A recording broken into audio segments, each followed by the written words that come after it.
संभल में अनुज चौधरी और उनके साथी पुलिसकर्मियों पर एफआईआर के आदेश देने वाले जज साहब, आपको याद है या आप भूल गए हैं, जिनका ट्रांसफर कर दिया गया था, तबादला कर दिया गया था।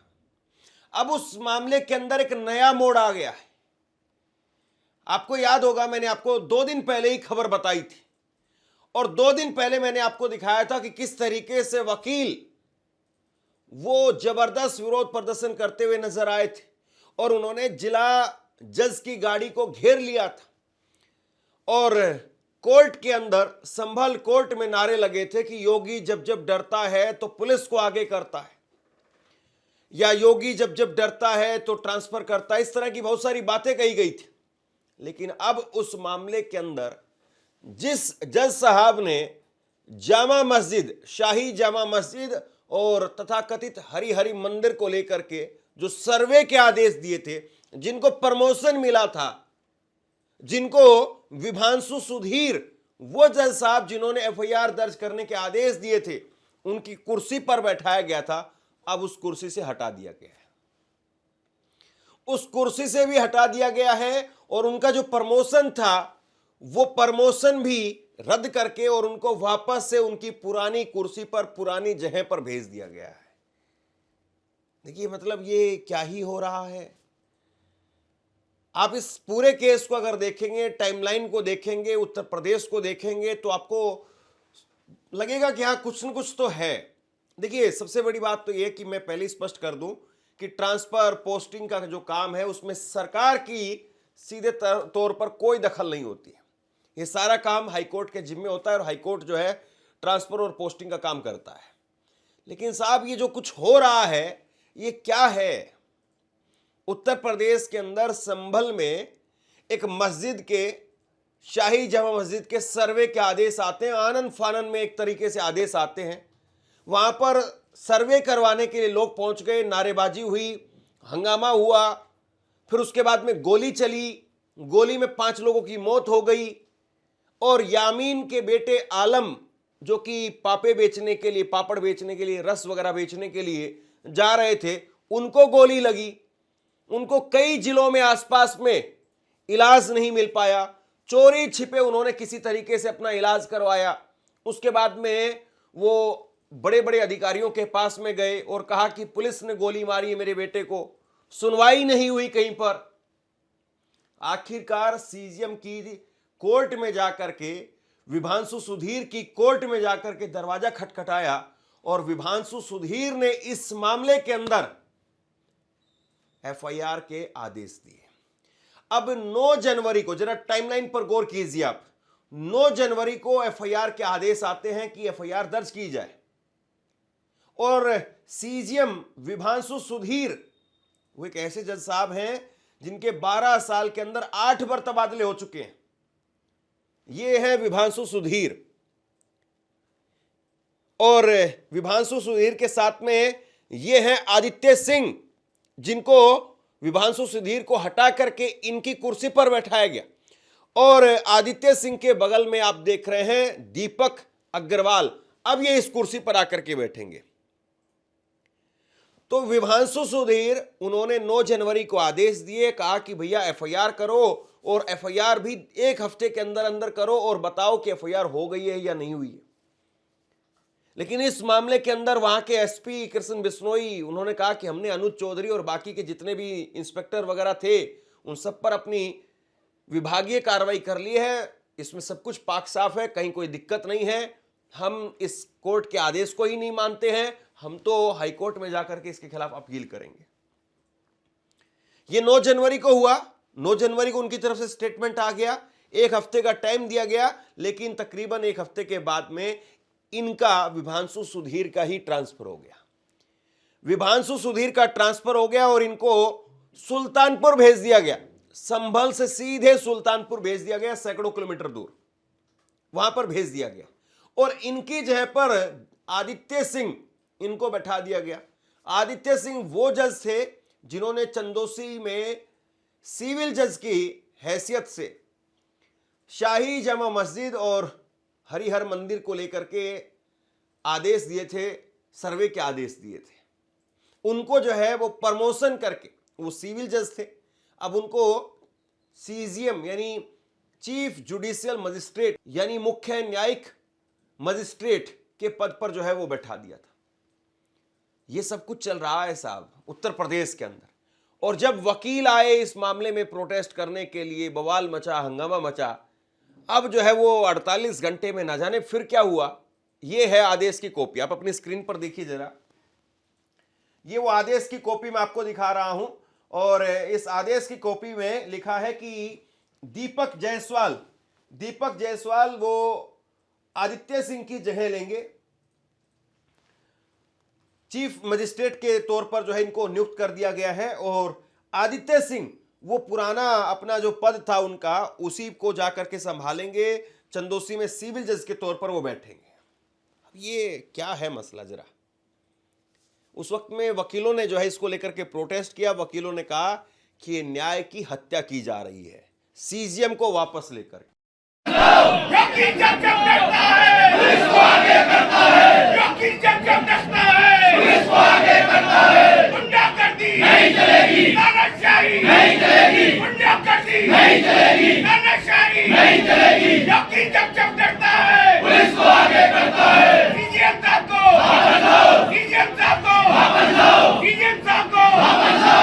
अब इस पूरे केस के अंदर सीजीएम विभांशु सुधीर जिन्होंने एफआईआर के आदेश दिए थे वो सुल्तानपुर ही जा रहे हैं।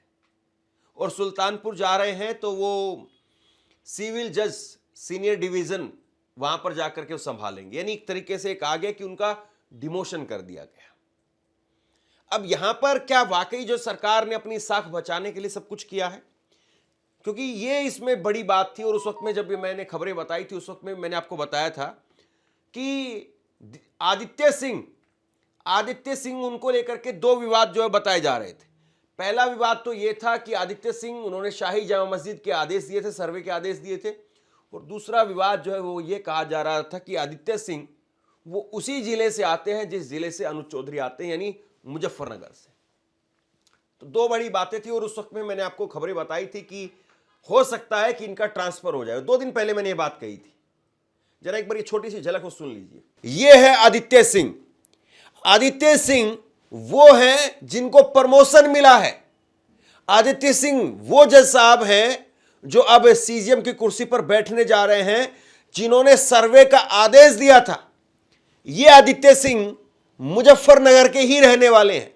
मुजफ्फरनगर के ही अनुज चौधरी भी रहने वाले हैं, एक ही जिले के हैं दोनों।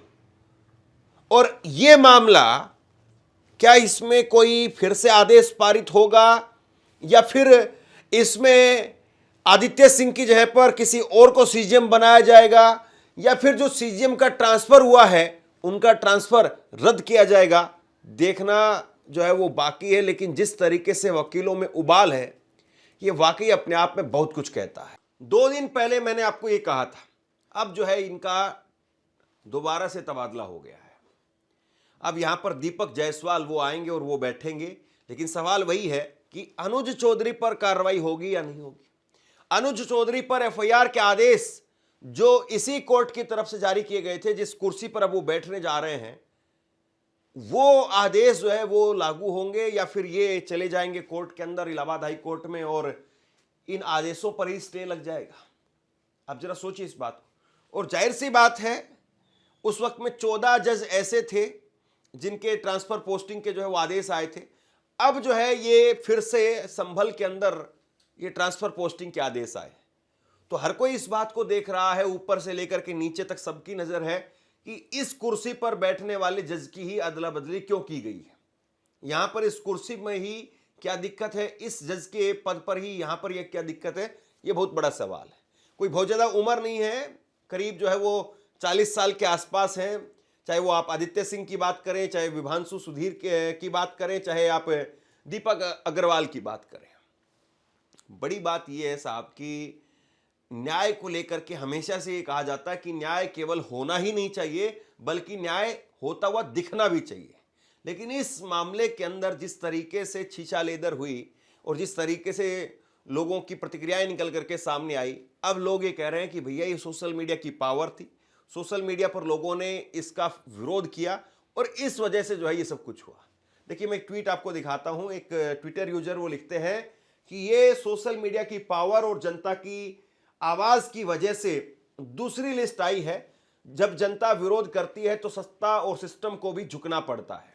अब ये कितना झुके हैं या नहीं झुके हैं ये तो आप लोग तय करिए, लेकिन ये जरूर है कि कम से कम न्यायपालिका के प्रति या फिर जो जज हैं, अदालतें हैं, उनके प्रति लोगों का विश्वास वो डगमगाना कम से कम नहीं चाहिए। यूपी में योगी आदित्यनाथ की सरकार कोई कानून व्यवस्था या संविधान के बल पर नहीं चल रही है। वो विशुद्ध डकैती, गुंडागर्दी और नफरत के भरोसे चल रही है। संभल हिंसा के मामले में तमाम पुलिसकर्मियों के साथ साथ एएसपी अनुज चौधरी के खिलाफ एफआईआर का आदेश देने वाले जो चीफ जुडिशियल मजिस्ट्रेट थे विभांशु सुधीर, उनका तबादला करके उनको सुल्तानपुर भेज दिया गया। सिर्फ ट्रांसफर ही नहीं किया गया, उनको डिमोट भी कर दिया गया। उनको डिमोट करके सिविल जज बना दिया गया। उनकी जगह संभल में अब नए सीजेएम होंगे आदित्य सिंह। ये वही हैं जिन्होंने संभल की मस्जिद का सर्वे करने का आदेश दिया था। तो योगी आदित्यनाथ की सरकार का जो मैसेज है, जो संदेश है, वो बिल्कुल साफ है। और संदेश ये है कि अगर हमारे संरक्षित नफरती और भ्रष्ट पुलिस कर्मियों के खिलाफ एक्शन लिया जाएगा तो कुर्सी से हाथ धोना पड़ेगा। लेकिन अगर कानून के बजाय, संविधान के बजाय सत्ता को खुश करने के लिए फैसला लिया जाएगा तो पदोन्नति होगी। ये जो सत्ता का नशा है ना, ये चढ़ता बड़ी जोर से है लेकिन उतरता जरूर है। और जब उतरता है तो बड़े बड़ों के होश ठिकाने लगा देता है। धिक्कार है उत्तर प्रदेश की व्यवस्था पर, सरकार पर और इस तरह की सोच पर। आपसे कुछ कहना चाहता हूं। आज के वक्त में पत्रकारिता करना कितना मुश्किल काम है, लेकिन अगर ऐसे में भी कोई आपकी खबर दिखा रहा है, कोई आपके मुद्दे पर बात कर रहा है, तो आपको भी उसका साथ देना चाहिए। अगर आपको लगता है कि मेरी पत्रकारिता सही है, मैं आपके लिए आपकी खबर वो दिखा रहा हूं, तो ऐसे में आप मेरा सहयोग कीजिए। आप इस वीडियो को जब लाइक करेंगे तो लाइक के साथ में ही एक थैंक्स का बटन आपको दिखाई देगा।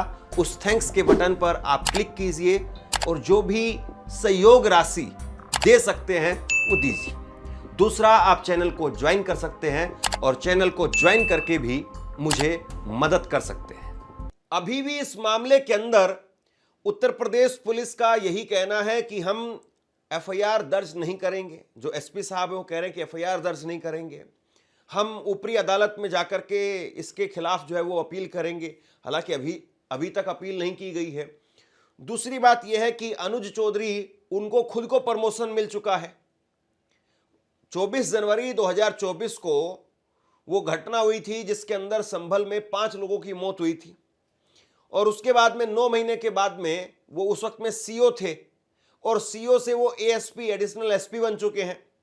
और ये कहा जा रहा है कि वो इस पद पर आने वाले स्पोर्ट्स कोटा से वो भर्ती हुए थे। इस पद पर आने वाले, और आपको याद होगा अखिलेश यादव ने ही उनको पद दिया था। मुलायम सिंह उस वक्त में जो है वो, आपको ये भी याद होगा कि आजम खान के साथ में इनकी बहसबाजी हुई थी कि अखिलेश यादव ने तुम्हारे ऊपर एहसान किया, तुम भूल गए हो और आज किस तरीके से सलूक कर रहे हो। तो वो अनुज चौधरी जो ये कहते हैं कि भैया साल के अंदर 52 जुम्मे आते हैं, होली सिर्फ एक बार आती है, इस तरह के बयान देते हैं, गदा लेकर के चलते हैं और धार्मिक कार्यक्रमों में शामिल होते हैं, सोशल मीडिया पर, इंस्टाग्राम पर रील डालते हैं। कुल मिलाकर के सवाल तो असली ये है कि साहब अनुज चौधरी क्या वाकई बहुत बड़ी ताकत है? अनुज चौधरी को बचाने के लिए, क्योंकि योगी आदित्यनाथ ने खुद इनका समर्थन किया था जिस वक्त में इन्होंने 52 जुम्मे और एक होली की बात कही थी, उस वक्त में आदित्यनाथ ने एक इंटरव्यू के दौरान कहा था कि वो हमारे जो सीओ हैं वो पहलवान हैं और वो ऐसी बात कह देते हैं। यानी जब प्रदेश के मुखिया, प्रदेश के मुख्यमंत्री जब आपका समर्थन करें तो फिर आप बताइए कि बाकी फिर कहीं किसी की गिनती जो ठहरती है। और जज जो हैं या अदालतें हैं वो निष्पक्ष हैं या फिर यूं कहें कि पूरी तरह से जो है वो आज़ाद हैं, या फिर उन पर भी एक तरीके से डायरेक्टली इनडायरेक्टली कहीं ना कहीं अंकुश लगा दिया गया है। आपको याद होगा इसी उत्तर प्रदेश के एक जज साहब थे और उन्होंने कटमुल्ला कहते हुए जो बातें कही और उनको लेकर के फिर उसके बाद में मामला दिल्ली तक पहुंचा। विपक्ष जो है वो उनको लेकर के महाभियोग लाना चाहता था। ये भी कहा गया कि जगदीप धनखड़ का जो इस्तीफा हुआ वो उन्हीं जज साहब को बचाने के लिए किया गया। अभी तक उस मामले के अंदर पूरी तरह से जो है वो मामला अभी खत्म नहीं हुआ है, लेकिन दूसरी तरफ एक और जज साहब दिल्ली के अंदर जिनके घर पर 500-500 रुपए के नोट मिले, जस्टिस वर्मा। तो कुल मिलाकर के जजों को लेकर के या फिर अदालतों को लेकर के या उनके फैसलों को लेकर के बहुत बार सवाल उठते हैं और बहुत तरीके के सवाल उठते हैं। और सबसे बड़ी बात यही है कि अगर इस तरह की चीजें बहुत सारी होती हैं, मैं बहुत सारी चीजें सोच सोच करके और अटक अटक करके इसलिए बोल रहा हूं क्योंकि हम लोग बोलना नहीं चाहते आमतौर पर। और सबसे बड़ी बात यह है कि न्यायपालिका का मामला है, एक भी लाइन आप इधर उधर बोलेंगे तो कंटेम्प्ट ऑफ कोर्ट है सीधा। यानी वहां पर कुछ कहने सुनने के लिए भी एक तरीके से आपको सोचना पड़ता है। तो कुल मिलाकर के बात यही है कि संभल में जो गोली कांड हुआ उसमें जो 5 लोग मरे वो किसकी वजह से मरे, 5 लोगों की जान गई, वो किसकी वजह से गई। उस वक्त में अनुज चौधरी ने कह दिया था, एक रिपोर्टर ने बार बार पूछा कि वो जो गोली कांड हुआ था उस गोली कांड में वो जो लोग मरे वो किस तरीके से मर गए। तो उन्होंने कहा कि बहुत सारे लोग वहां पर इकट्ठा थे, पुलिस वालों को खुद चोट आई है और अगर पुलिस वालों को गोली ही मारनी होती तो शुरू में ही मार देते, खुद अपना पत्थर क्यों खाते। फिर उन्होंने कहा, फिर से रिपोर्टर ने रिपीट किया, तो वो किस तरीके से जो है उनकी मौत हो गई, उनका मौत का कौन जिम्मेदार है।